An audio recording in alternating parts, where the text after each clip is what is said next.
সবসময় একা বাঁচার শক্তি রাখবেন, কারণ মানুষের রূপ পাল্টাইতে কিন্তু খুব বেশি একটা সময় লাগে না। এই যুগে মানুষের বাহিরের রূপ একরকম, ভেতরের রূপ আর এক রকম।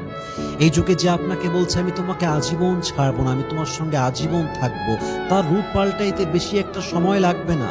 আজকে যার উপরে ভরসা করে পুরো জীবনটা তাকে সঁপে দিয়েছেন, সে আপনার আজীবন নাও থাকতে পারে।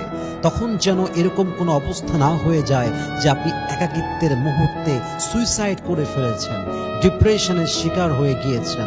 অতএব এই যুগে সুন্দর জীবন কাটাতে চাইলে একা বাঁচতে হয় কেমন করে, একা সারভাইভ করতে হয় কেমন করে, একা একা জীবনটাকে লিড করতে হয় কেমন করে, একা একা সুখী থাকা যায় কেমন করে, কারো উপরে ডিপেন্ডেবল না হয়ে নিজের জীবনে নিজেই ভালো থাকা যায় কেমন করে, এটা যে শিখতে পারে এই যুগে, তার মতো সুখী মানুষ সেকেন্ড আর কেউ হতে পারে।